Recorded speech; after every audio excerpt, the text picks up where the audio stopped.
Welcome to another episode of Best Kept Secrets of Greene County, New York podcast. I'm your new host, Mark Gustavson. My former co-host, Thomas Boomhauer, has gone to other things. We miss him. We love him. We wish him the best. But I am very, very fortunate right now to be joined by my new co-host for Season 2, Sylvia Hasenkopf. Hi, Sylvia. How are you? Doing well, Mark. I'm excited. I've never done a podcast before, so this is all brand new to me. Fantastic.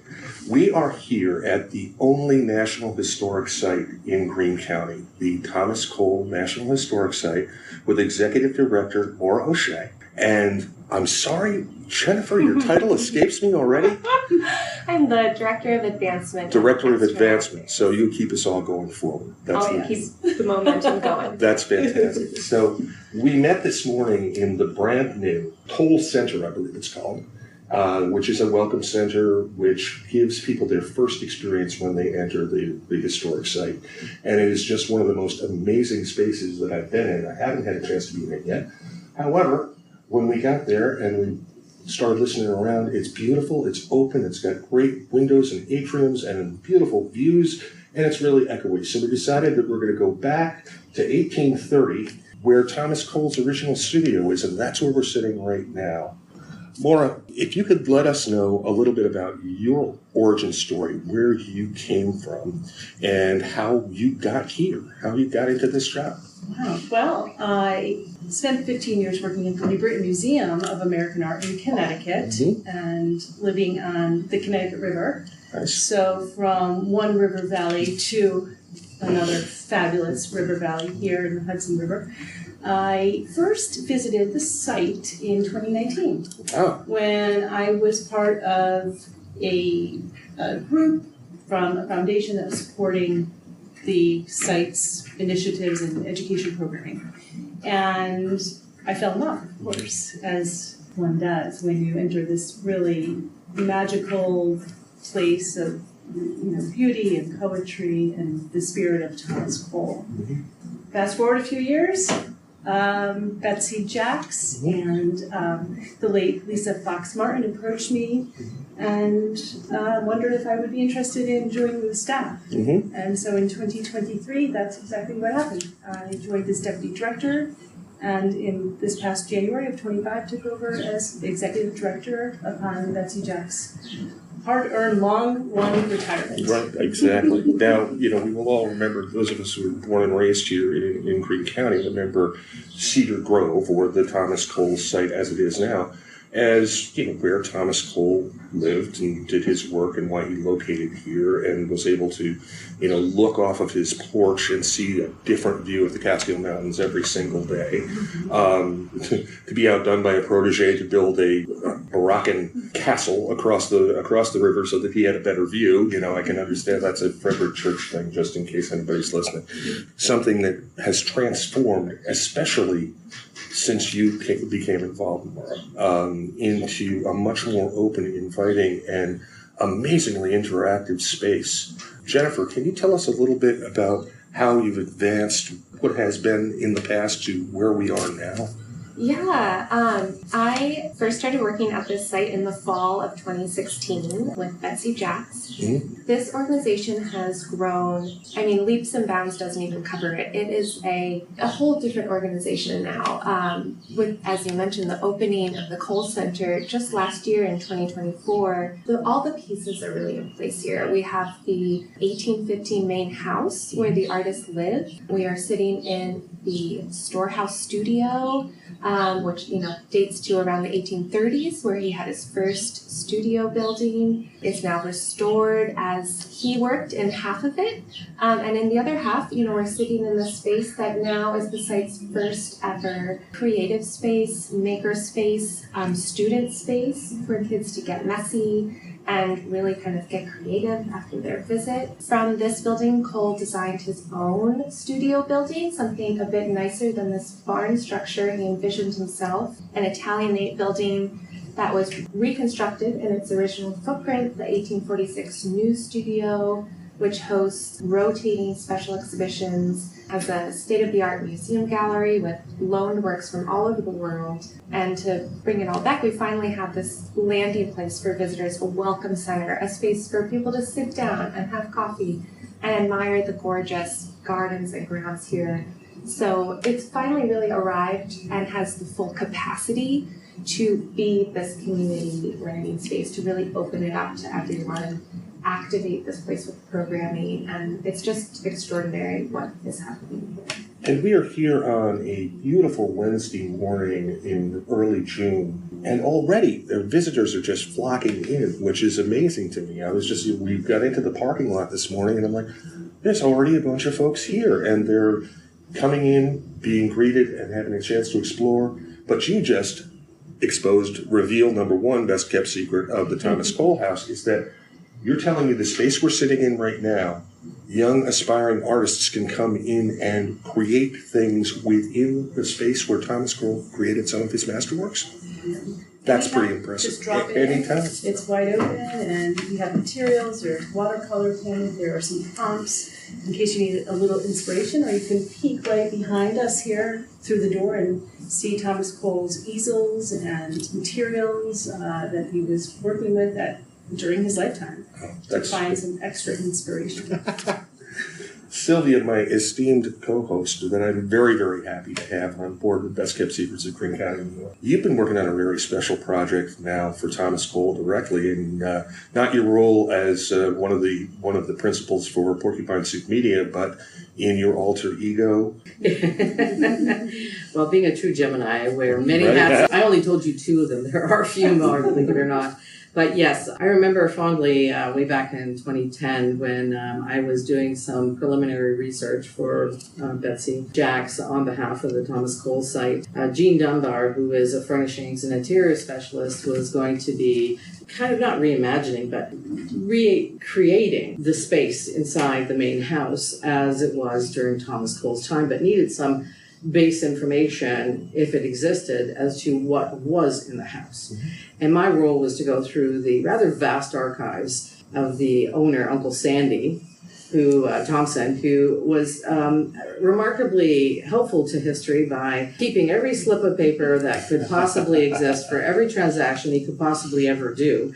And in those records, I was able to find, where the marble fireplace came from, that they had a globe, that the violin was here, that there was a carpet purchased at this location, and things like that, which was handed over to Jean, who took that information, was able to create the wonderful welcoming space that was the Thompson home, because Thomas Cole never owned the place. Wow. Everybody thinks it's Thomas Cole's house. He was actually, quote unquote, a boarder here. There are vast records where Uncle Sandy kept records of how much wine Thomas Cole and his family drank, what victuals they ate, mm-hmm. and this was all tallied up, and Thomas Cole would have to pay him for his board there. Wow. So Uncle Sandy was the son of Dr. Thomas Thompson, who came to Catskill after the American Revolution, lived on Main Street, and fathered a number of children, including Thomas Thompson mm-hmm. and Uncle Sandy. They were just 2 of them, and another one, Maura, who was Maura Bartow's mother. There was other children as well, but those are 3 principals that play a very big role in this particular site. And so Thomas Thompson, the junior, went down to South America and established a trade with, like a triangle trade between here, South America, and England, and which was very, very helpful and enriching during the War of 1812. So he made a lot of money that helped build this house. Gotcha. He was the original owner of the house, him and his sister, another sister. Thomas Thompson, actually, Jr., was the original owner, and when he died unexpectedly, I think it was 1821, he willed his house to his 2 siblings, Catherine, I believe it was, and Uncle Sandy. Mm-hmm. They tended to take in their nieces and nephews, and they actually brought the daughters of their sister, Maura, who was a widow, to live at the house. Mm-hmm. Maura Bartow, who was the daughter of the elder Maura, became Thomas Cole's wife. So that's kind of the that's how it all got here, but still, that's the whole circle. Uncle Sandy still tallied up at the end of the month. He tallied up. Yeah, so he has helped everybody here, understand the family, the dynamics of the Thompson family, the dynamics of the Cole family as it lived within the house. Mm-hmm. And when Uncle Sandy died in 1846, he left the house to his 4 nieces. They were all sisters. And it was basically whoever was last standing would be the one that would own the house at the very end. And who did that turn out to be? Oh, well, Mariah, Thomas Cole's wife, lived here for many, many years and probably had the longest tenure as the owner. She also really stewarded Thomas Cole's legacy, and after Thomas Cole died suddenly in 1848, she maintained the studio and welcomed other artists. This was, before the Met was founded, and she, was almost the original executive director of this. Wow! So she was your first predecessor. And she was his champion. Uh-huh. She wanted to preserve his memory and his legacy, and it was very important to her that she do it not only for him but for his children. Mm-hmm. And I think she did a really admirable job. She worked very closely with Church, who was actually a student of Thomas Cole's between 1845 and 7, I believe it was. So they continued their relationship, and Church actually helped her out quite a bit by buying some of Cole's paintings when monies got tight. Very cool. That's very interesting stuff. Maura, so again, I'm going down this rabbit hole on engaging the community because not only is this a great place to come and to experience the natural splendor of this particular area. In the springtime, the trees are all in blossom. In the fall, you've got the color palette on the mountains that is just unbelievable. But a summer day like today is just an amazing place to just take a walk around and see what's going on. But you have outreach now. You're trying to get more and more people involved in coming here. Can you tell me a little bit about the educational things that you guys do?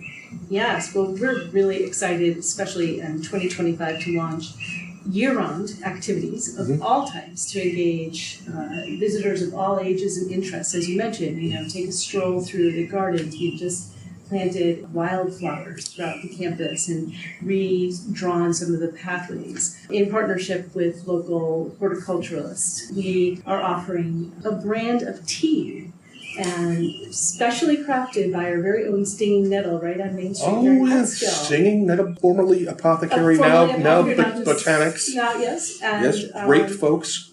Great. Yes, I mean, it's just been incredible. So they've crafted recently an Emily Cole tea to celebrate our Emily Cole exhibition. Emily Cole was the daughter of Thomas Cole, who is a China painter and watercolor painter, and we are showing her works right now. They've also created a line of soap and candles and other scented oils that are inspired by Cedar Grove and contain elements of flowers and things you would find right here on our campus.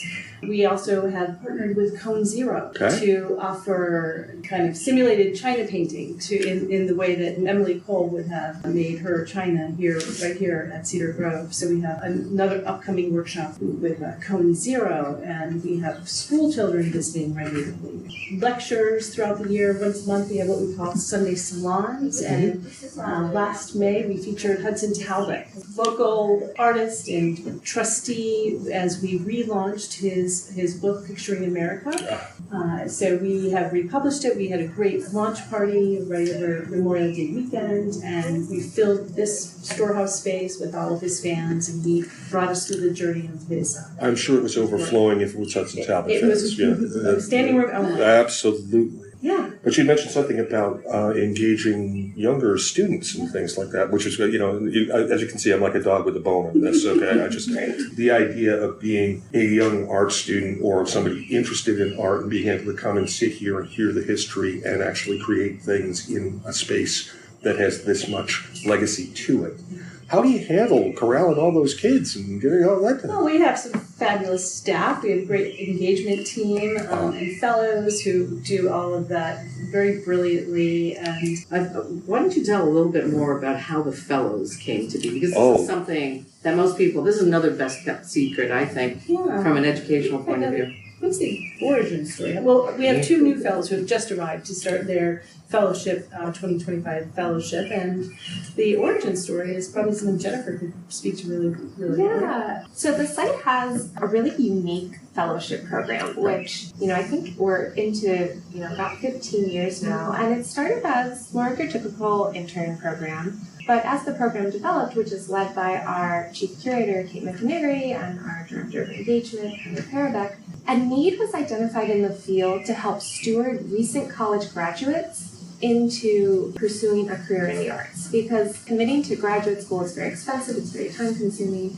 and there wasn't a program that really served that pocket between those two experiences. So the site, as a lot of its programming is very responsive to the needs of the audiences we're serving, developed this year-long research and professional development program for recent college graduates to have the experience of working in a museum, doing meaningful research, implementing projects, working with the community, visiting other arts and culture institutions up and down the East Coast, having special, really sessions kind of with museum professionals in those organizations. It's just been a wonderful program, both to bring new ideas to this site and to serve this audience.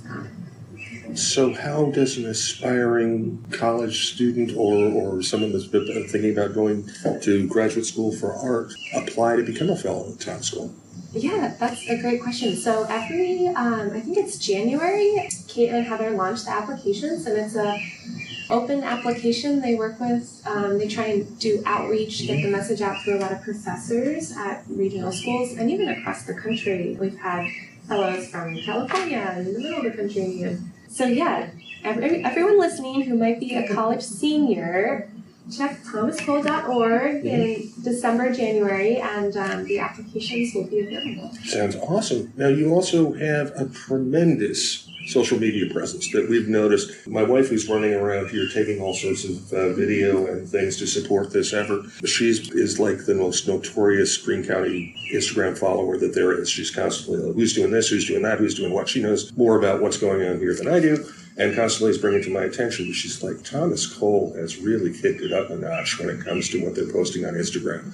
Who can take credit for that? Oh, that's Jennifer. This is why she is the advancement officer. This is it. Advancing through all media forms and platforms. It's brilliant, isn't it? It really is. It It really is. And, you can see the wide range of interests and topics. Yeah. I don't know if it's relatively recent, but it's just that it came to my attention relatively recently that it's just quality of it is second to none. So if you are looking to get an experience of what goes on at Thomas Cole, follow them on Instagram. And then, of course, if you're a college senior looking for an additional opportunity, thomascole.org. Sylvia, you are a transplant to Greene County, although now you're kind of like, how shall I put it, knighted by a foreign country, but now that it is your country and everything like that, you become sort of this force of nature within Greene County that when she agreed to be my co-host, I was just like, we're going to be able to take this to an entire higher plane. And this is our first one, so, we're feeling this out. But the insight that Sylvia brings to the table from all the research and things that she's done, just by osmosis, growing up here, being a history buff, going away for 35 years, coming back, and now I run the creative program for all of the business attraction, consumer engagement, and community promotions for Greene County. That's what this is about. That's what this podcast supports. We had a really interesting start to a conversation where Sylvia has been able to apply her acumen to some of my assumptions that are long held that may be a little on the offside, which I always talked about the fact that the economy was transformed in Greene County from logging and tanning and brick making and all of that sort of thing that went on prior to people coming up here and taking the air. I always thought of Thomas Cole as like one of the first tourist poster guys for New York City. Whether his exhibitions would be down there, people would say this, we got to go. We got to go up there and see we've got the means. We've got to go. But Sylvia told me, this is another secret, what attracted Thomas Cole to here in the first place? Well, you got to remember that the period he was living in was the Romantic period. Yes. This was a period where people were really exploring poetry, reading, the arts, culturally for America. It was our birth. But across the pond, we've got Shelley, Byron, and Keats, but here we've got... Oh, from the poets? Yeah. Well, not necessarily poets, but authors. I mean... Oh, well, you had Cooper. James Fenimore Cooper. Last of the Mohicans. I wanted to watch that last night, in fact. But the Daniel Day-Lewis one, I hope. Yes. Oh, yeah, that's the only one. Of course, it's the best one. Yeah. It's not accurate. It's it doesn't matter. It's just a great show. Yeah. But anyways, you had a lot of people that were writing about being outside. Mm-hmm. So the whole movement to explore the wilderness and to be outside of the confines of metropolitan areas, Cole certainly was a great poster child for what it looked like. Not just here, but also the White Mountains, the whole idea of being outside in nature. He brought it to people's faces. Whereas, if you're reading it, you're imagining it, Cole showed them what it looked like. And I think that enhanced the movement to the next level. But there were other painters. There was painters that were doing similar things, not identical things. Yeah. Well, you were telling me the story about how Thomas Cole was coming up the river on his way to Albany. Yes, and his first trip. Saw this, what you will see as you come up the river on your way to Albany, this amazing expanse of the Great Northern Catskill Mountains that just is undeniable. Called the Wall of Manitou. Yeah, the Wall of Manitou. My. Manitou is God, right? Indeed. In the Native American world. And so it was, again, a very romantic notion. I actually never chased down the etymology of when that term came up. But you certainly couldn't miss the mountains on a steamship, And as he was going north, he was on his first painting trip north that had been financed by George Bruin, who had seen his early paintings and kind of got excited about him. I'm just eager to add in here. It's the 200th anniversary of that trip this year. That's correct. This happened in 1825. The trip that changed the world. And Frank Kelly, the recently retired deputy director of the National Gallery, when we asked for quotes from scholars, I love what Frank said. I'll paraphrase it. He said, if there was a big bang moment in American art, that was it. Thomas Cole's arrival here. It's as auspicious to the art world as Henry Hudson coming up the river to actually. Well, he launched the first. The first true American art movement. Indeed. The Hudson River School. So you can't never take that away from this man. This was something that came from his creativity, his mind, his passion for the outdoors, which was something that was really it governed his entire life. Indeed. To the day he died, I think. Now, the funny thing is that you say that because 100 years ago, my 3-year-old father came up on the dayboat from Brooklyn with his Swedish immigrant parents. That father had mustered out of World War I after serving, and his mother was a Swedish maid down in Brooklyn. And he and his 3 siblings came up to the area to start a farm for a relatively notorious person at the time in the 1920s, a guy by the name of Legs Diamonds in Carroll. And they had a front farm for a still that was going on there. And what was the name? The name was Gustavson. It was Joseph Gustavson, yes. And Joe, he was my size. For those listeners, I'm not insubstantial. I'm 6'4" and weigh about 260 pounds, and I still have all my hair, albeit being grayer and grayer. And that's the one memory I do have of my grandfather, is that at the turn of the 20th century, this was a 6'4", 250-pound Swede that was just a giant, absolute giant. And that was, he commanded a lot of attention around the area with the folks that were there. What celebrations are in play for the 200th anniversary?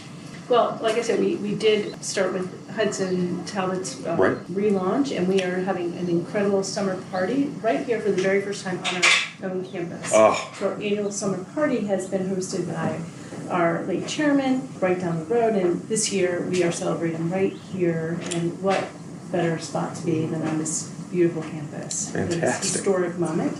And we have a number of other activities throughout the year celebrating the moment, and we're building really towards 2026, when we are going to really focus on Thomas Cole's work and his legacy, and celebrate Frederick Church's 200th birthday. And so 25 and 26 are shaping up together as a continuous celebration. Big stuff. And next week, next Friday, we are opening up an exhibition featuring work by Georgia O'Keeffe. The exhibition is called On Trees, and it's a pairing of a wonderful painting by Georgia of a tree that she painted when she was in New Mexico, a place that she, called to her, much as Catskill called to Thomas Cole. It's going to be paired with a painting by Thomas Cole that we have in our permanent collection. And the opening is next Friday. So Friday the 21st of June? Yeah, 20th. Or 20th? I think it's 20th. Yes, Friday the 20th at 4 Friday the o'clock. 20th at 4 o'clock. Open. Is it open to the public? It Do we need certainly to? Okay. is. It Well, that's is. fantastic. And we'll be doing some But tell us more about this party, because we're really always up for a good party. What do we- So it's the best summer party in the Hudson Valley. And we'll have about 250 people present. We will have cocktails and hors d'oeuvres on the beautiful Lisa Fox Martin forecourt right outside of the Cole Center. Then we'll proceed to the tent for dinner and some live auction items featuring, you can bid on a private dinner right here at the Thomas Cole site, or some behind the scenes experiences at the Albany Institute. And it's a really fun evening with projections on the ceiling of the tent. I first attended it as a guest some years ago, and I was blown away by what a fabulous party it is. It's joyous and lighthearted and really spirited. So. Outstanding. So, if you had a message to anybody that is out there that has not experienced the Thomas Cole site, what would it be? I'm going to start with Jennifer. There's so many things running through my mind. I feel like to narrow it down, but... Well, it doesn't have to be just a one-line message. Yeah. Well, I think the most extraordinary thing about this place is it's not just where Thomas Cole painted, it's what he painted. So you're not only going to stand in this studio that feels very atmospheric, you can almost reach out and grab the creativity in the air, where he raised his brush. You can see his original paintings, and then you can look out at the Catskill Mountain, gorgeous mountain ridgeline, and see what he painted, and you can understand why he was so moved by this place. It's really kind of like, you have the art, you have the nature, and then also, as Sylvia was saying, Thomas Cole never owned the home, but when he married and moved in, he did a redesign of the interiors. So you're going to see not only his vision on canvas, but his vision for, the most fashionable interiors of the time. And just recently, a few years back, as they were doing some work on some walls, some absolutely amazing discoveries, another best-kept secret in Greene County. Jennifer. Well, Thomas Cole didn't just paint on canvases, he painted on the walls of his home. Which was a thing in the Romantic period, right? I mean, it was, I've seen stuff like that was done, that you would actually just do these murals that you lived in. Create a space in there. Well, he also did, back in the day, they painted carpets. Oh. And him and his father had created a carpet painting company in Pittsburgh in 1823. Gotcha. It did not last that long, but he did it. Mm-hmm. Wow. So, yeah, he was very adept at using the skill for painting, because he's really a decorative painter before he became a painter. Gotcha. And so he was able to parlay those skills. He also did wallpaper. If you go on Instagram and you follow Adelphi wallpaper hangings, that's exactly how it was done. They do the old school way of making the wallpaper using blocks and paint. And you change your block and change your color.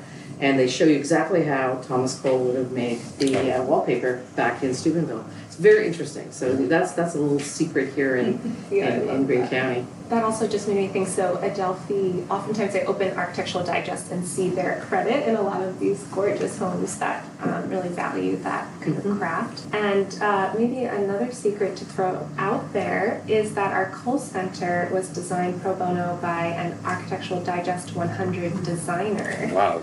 whose other clients are Diane Keaton and Jennifer Aniston and the Thomas Cole site. So a huge thank you to Stephen Chadley, who really brought this vision of the Cole Center to fruition. And he was inspired by Thomas Cole's architectural designs, specifically his huge windows for his new studio that Stephen has integrated into the Cole Center design. I think that's the important thing about Thomas Cole to realize. He was not just a single artist. He was multidimensional. Right. He started off as a portrait painter, and he was a portrait painter until the day he died. I found a portrait that he painted just before he died. So I know that he painted continuously portraits.